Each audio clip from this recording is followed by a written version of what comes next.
It was Christmas Eve when my mother's voice sliced through the doorway. "Don't come back here ever again."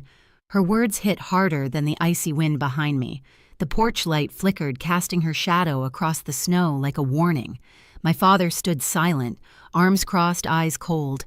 I didn't plead. I didn't cry. The snow soaked through my boots as I stepped off that porch, every flake whispering that something inside me had just frozen for good. That night, I walked away, and 5 years later, they wished they hadn't said it. I grew up in Seattle in a house where appearances mattered more than warmth. My mother, Marlene, believed that reputation was a kind of religion. Every morning, she'd glide through the kitchen in heels, lipstick perfect, reminding me that a Moore woman should always be presentable. My father, Thomas, said little, but followed her rules like scripture. He measured respect in obedience and silence. And then there was Cassandra, my older sister, the kind of daughter they built their world around. Perfect GPA, perfect fiancé, perfect smile. At Sunday brunches, our relatives would gather around the dining table like spectators at a performance. Mom would pour coffee, laugh loudly, and say, "Cass just got promoted again. Partner track already." Everyone clapped. Then she'd turn to me. "Levana's still finding her path," she'd add, smiling thinly as if it were an act of mercy. I'd feel my face flush, pretending to sip from an empty cup.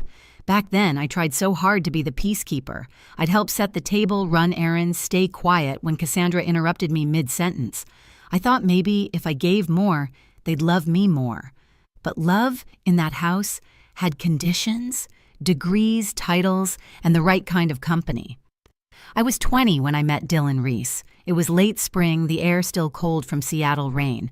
I'd stopped by a corner auto shop because my old Honda refused to start again. Dylan came out wiping his hands on a rag, his hair messy, smile easy. "Battery's dead," he said, tapping the hood, "but I can fix her up." He didn't talk down to me, he didn't judge. When he asked if I wanted coffee afterward, I said yes without thinking. We sat in his pickup truck outside a small diner, steam fogging the windows.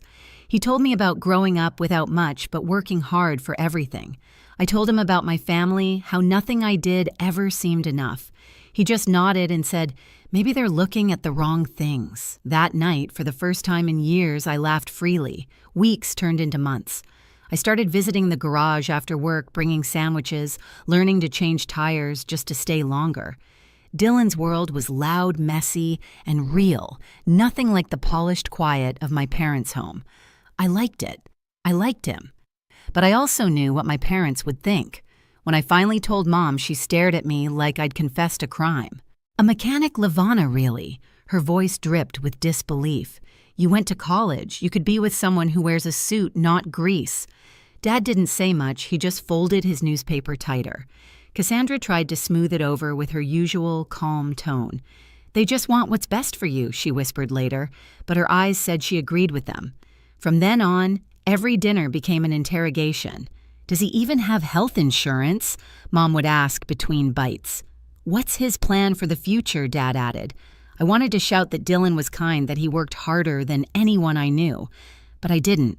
I kept eating, kept shrinking. The tension built slowly, like rain filling a gutter until it overflows. I started staying out later, using overtime as an excuse. Mom began calling at night, leaving voicemails laced with guilt. "You're breaking your father's heart." But when I'd finally come home, the house would be silent, lights off, except for the faint glow from their bedroom window. Sometimes I'd stand at the foot of the stairs, listening to them talk about me like I wasn't there. "She's drifting," Mom would sigh. "That boy will ruin her." Dad would grunt, and I'd hear the clink of his glass on the nightstand. I'd go to my room, stare at the ceiling, and wonder if they'd ever see me beyond their disappointment. That winter, Seattle felt colder than usual, and not just because of the weather. I could sense something breaking in our family, the kind of crack that doesn't heal once it's there. I just didn't know the night it would finally shatter was closer than I thought. Every family dinner became a stage play, where Cassandra shone under the spotlight, and I was the forgotten understudy. Mom would beam at her across the table. "Cass, tell them about the new case you're handling," she'd say, ignoring the fact that I just mentioned getting a commendation at work. Cassandra would smile politely, brushing a strand of hair behind her ear, and launch into details about her client meetings downtown. Dad nodded along, pride softening his face. Then he'd glance at me. "You should take notes, Levana. That's what ambition looks like." It wasn't the words that hurt the most, it was how natural they sounded coming from him. I tried to keep my distance, but family has a way of dragging you back into the fire. Mom would still invite me over, saying she missed me, but every visit felt like walking into a courtroom. The walls carried judgment. Even the family photos seemed to glare. Once, when I arrived wearing jeans after a long day at the shop, Mom frowned. "You used to dress so nicely," she said. "What happened?" Cassandra's fiancé, a surgeon named Richard, chuckled softly, pretending not to hear. They all thought Dylan was a phase, some misguided rebellion that would fade once I came to my senses. But Dylan made me feel alive in ways that House never could. He didn't care about pedigrees or bank accounts. We'd drive out to the Sound after dark park by the water and talk about opening his own garage one day. He believed in small steps and honest work. You don't need their approval, he told me once. You just need to breathe. But the more time I spent with him, the harsher the contrast became. Cassandra's engagement party sealed it. The ballroom was dripping in white roses and chandeliers, her picture-perfect life on display. Mom cornered me near the dessert table, her voice sharp under the music. "You should think about your future," she said. "Your sister is marrying stability. You're playing house with a man who changes tires." The words cut deep. I excused myself, stepping outside for air. Rain mixed with tears I refused to acknowledge. Dylan followed, placing his jacket over my shoulders. "Let it go," he whispered. But how could I? I could feel my mother's gaze through the glass doors, cold and certain. After that night, I stopped trying to fix what was broken. Calls from home went unanswered. I poured my energy into helping Dylan's dream, drawing up spreadsheets, saving every spare dollar. For a while, it felt like we were building something real, something that could prove them wrong. Then the comments started slipping through Cassandra's polite smile. I heard Dylan still renting. "Isn't he a bit..." Stuck. She didn't mean to be cruel, but the pity in her tone said everything. I realized then that in my family's eyes, success was a costume you wore, not a life you built. By the time Christmas approached, I barely recognized myself in their stories. To them, I'd become the cautionary tale, the one who traded her future for love. I told myself it didn't matter, but it did. Every word, every look, every silence, they stacked up brick by brick until the night the whole structure came crashing down. It happened on Christmas Eve. The air outside was sharp enough to sting, and inside the house glowed with the same perfection it always had. Garland wrapped tight around the staircase, crystal dishes gleaming on the table. I hadn't planned to come, but Cassandra begged me. "Just dinner," she said. "Mom's calmer now." I believed her. Dylan dropped me off at the curb, kissed my forehead, and promised to wait in the car. I stepped inside, brushing snow from my coat. Mom barely looked up from arranging the silverware. "You're late," she said, her voice cool. Dad stood by the fire drink in hand, eyes fixed on the news. Cassandra gave me a tight smile that didn't reach her eyes. Dinner was quiet at first. Roast turkey, cranberry sauce, and tension so thick you could carve it. Mom finally broke the silence. So she began still with the mechanic. I nodded. She set down her fork with a soft clang. "Levana, you're wasting your life." I tried to stay calm. "He's starting his own business. We're doing fine." Mom laughed short and sharp. "Fine. Is that what you want for yourself?" Fine, Dad added without looking at me. "You could have been like your sister." I stared at my plate, the mashed potatoes blurring as my throat tightened. Cassandra murmured, "Mom, maybe we should." But Mom cut her off. "No, she needs to hear this. You're embarrassing this family, Levana, living with that man, letting people talk." Something in me snapped. "At least he's honest," I said quietly. "He never pretends to love me for show." The room froze. Mom's face went pale, then hard. She stood up slowly, her napkin falling to the floor. "If you walk out with him tonight," she said, voice shaking with fury, "don't come back here ever again." The fire crackled behind her. Snow drifted past the window. Dad didn't say a word. I felt my pulse pounding in my ears. "You mean that I asked?" She didn't blink. I do. I looked at Cassandra, hoping for something, a word, a hand, anything, but she just lowered her eyes. I grabbed my bag from the hall, my fingers trembling. Then I guess this is goodbye. When I opened the door, the cold hit like a slap. I stood there shivering as the snow fell, each flake melting on my skin and disappearing before it reached the ground. Behind me, the door shut with a click that sounded like a lifetime ending. That night, I walked away. The first few weeks after that night blurred together: gray mornings, cheap motel rooms, the smell of damp carpet, and coffee gone cold. I remember sitting on the bed, clutching my phone, debating whether to call home. I dialed once. My mother answered, her tone clipped distant. "You made your choice," she said, and hung up before I could respond. That was the last time I heard her voice for years. I slept in my car for a while after Dylan's apartment lease ran out. He'd promised we'd find a new place together, but plans changed. One night, I caught a woman's laugh coming from his workshop, followed by a door slamming. When I confronted him, he sighed, not even angry, just tired. "Levana." "I didn't ask you to follow me. It was all I needed to hear." I packed my things into a duffel bag and walked out into the rain. That winter was the coldest I've ever known. Seattle rain never really stops. It just shifts between drizzle and storm. But that month, it felt personal. I wandered the streets until I found a small bus depot still open. A driver named Greg noticed me shaking and asked if I was okay. I wasn't, but I nodded anyway. He drove me to a cheap inn on the edge of town, paid for a night out of his own pocket, and said, "Get some rest. You'll figure it out." I didn't sleep much, but his kindness stayed with me. The next morning, I called Wendy, my best friend from high school. We hadn't talked in months, but she answered on the second ring.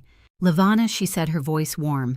I told her everything, how my parents threw me out, how Dylan betrayed me, how I had nothing left. She didn't hesitate. "Come here," she said. "We'll figure it out." Wendy's apartment was small, one bedroom, a couch, and a cat that hissed at me for the first week, but it was safe.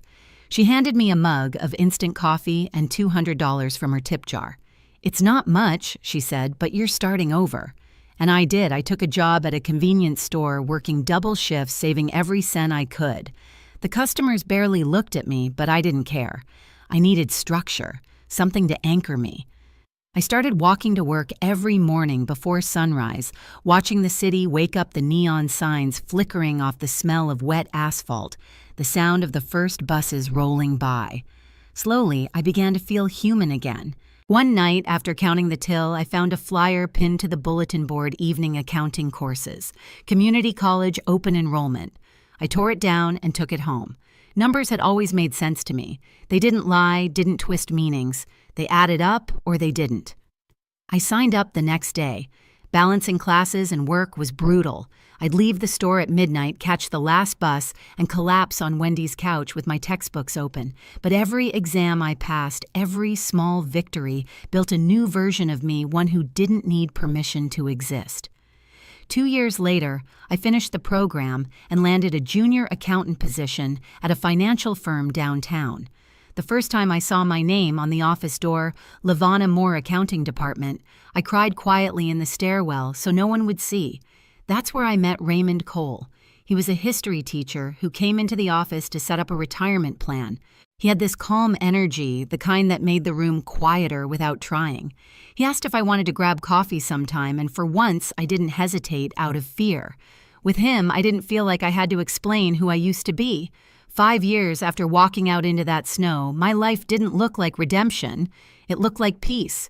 I had an apartment filled with my own furniture, a job that paid the bills, a circle of people who saw me not the shadow of my family's expectations. I learned that revenge didn't always mean payback. Sometimes it just meant living well enough that the people who doubted you have to face what they lost. When my company got invited to a major charity gala hosted by the Moore family, I said yes without hesitation. My boss, Laura Chen, smiled when she handed me the file. "You'll be our representative," she said. They requested someone from accounting to deliver the donation. I didn't tell her who the hosts were. The gala was held at the downtown Hyatt, one of those places my mother used to describe as respectable. I arrived early, walking beneath chandeliers so bright they made the marble shine like ice. I wore a long black dress, simple but sharp, the kind that said I didn't need to prove anything. Laura Chen waved from across the room, her red lipstick catching the light. "Levana, this is your moment," she said, handing me the donation folder. "You'll present the check after dinner." I smiled steady, though my pulse thudded beneath my ribs. I'd practiced this calm for 5 years. Outside, rain streaked against the windows, blurring the city lights. Inside, the hum of conversation was almost orchestral, crystal glasses clinking forks against porcelain, polite laughter. Every sound pulled me back to that night, the table, the accusations, the silence before the storm. When I heard the MC's voice announce tonight's event is hosted by the Moore Family Foundation, I froze for half a second. My surname echoed through the hall, heavier than I remembered. And then I saw them. My mother Marlene stood near the stage, draped in navy silk, every hair pinned into perfection. My father lingered beside her, older, slower, but still carrying that same air of restrained pride. Cassandra was there too, now visibly pregnant, her husband guiding her through the crowd. For a moment, none of them noticed me. It was like watching actors in a play I'd already outgrown. I turned to the bar, ordered sparkling water, and waited. It didn't take long. Mom's gaze swept the room and landed on me. Her eyes widened confusion, flickering into recognition. She whispered something to Cassandra, who followed her stare. Dad turned last, his expression unreadable. They didn't approach. Not yet. Dinner began. Waiters moved like clockwork, serving roasted salmon and lemon risotto. I barely touched mine. My name appeared on the printed program beside the line Corporate Donation, presented by Levana Moore, CPA, Northbridge Financial. I watched my mother's hand tremble slightly as she read it. When the MC called me to the stage, I stood slowly, every step deliberate. My heels clicked against the polished floor, the same rhythm as that night's footsteps on snow. The hall quieted. I took the microphone, smiled at the crowd, then looked directly at my parents. "Good evening." I began, my voice steady, echoing softly through the speakers. "It's an honor to represent Northbridge Financial tonight. We're proud to support the Moore Family Foundation's work with youth housing because no one deserves to be turned away from home." A murmur rippled through the audience. My mother's face froze. I continued holding the oversized check. "This donation comes from people who believe that everyone deserves a second chance. Sometimes when doors close, life opens another one." I learned that the hard way. I didn't name names. I didn't have to. The silence said everything. For a long beat, no one moved. Then the MC cleared his throat, thanked me, and led the applause.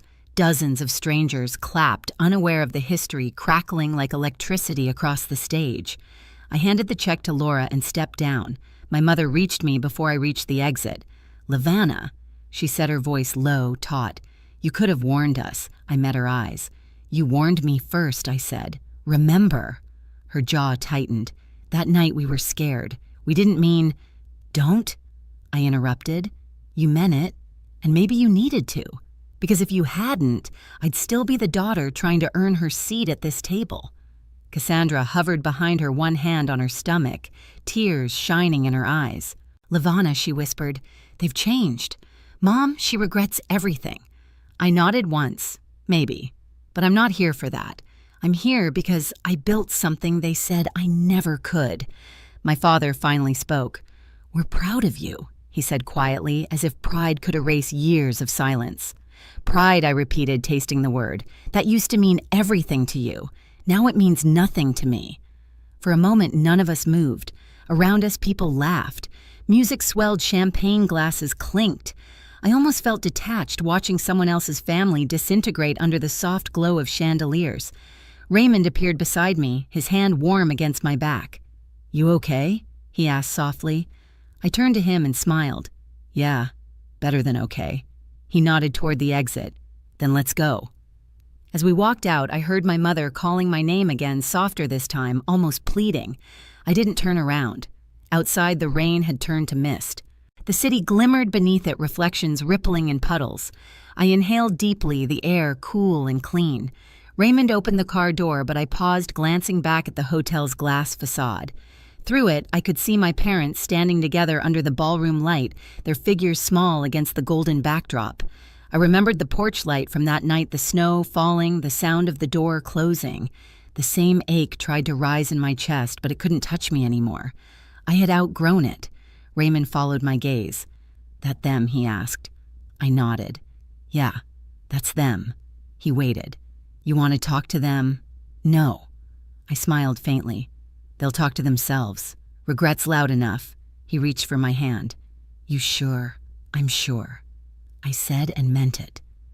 We drove through the quiet streets of Seattle, headlights catching the rain like silver threads. For the first time, I didn't feel the need to look back. The city didn't feel like a cage anymore. It felt like proof that I'd survived, rebuilt, and risen without anyone's permission. Somewhere behind me, in that glittering ballroom, my parents were probably telling someone that I'd made it, twisting the story to sound like they'd always believed I would. That was fine. They could have their version. I had the truth. As the car turned onto my street, the neon sign from the corner cafe flickered, "Open 24 hours." I smiled. 5 years ago, I'd stared through that same window, broke and freezing, wondering if I'd ever feel safe again. Now I was driving home. The rain tapped gently against the windshield. Seattle never stopped raining, but tonight it felt different. It didn't sting anymore. It just washed things clean. When we reached my apartment, the rain had softened to a hush.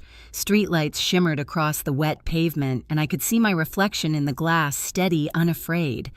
Raymond walked me upstairs, his hand brushing mine. Inside, the air was warm, smelling faintly of coffee and lavender. I slipped off my heels and stood by the window, watching the city breathe below. 5 years ago, I'd stood outside my parents' house, shivering, begging the universe for mercy. Tonight I stood taller because I'd learned something they never did: love, built on control, isn't love at all. Raymond came up behind me, wrapping his arms around my waist. "Still thinking about them?" he asked. I smiled. Not really, just closing the chapter. Outside, the rain glowed beneath the streetlights, soft, endless, forgiving. "Seattle still rains," I said quietly, "but I'm not cold anymore. Have you ever had to walk away to find peace? Share your story below, and don't forget to subscribe for more real stories like mine."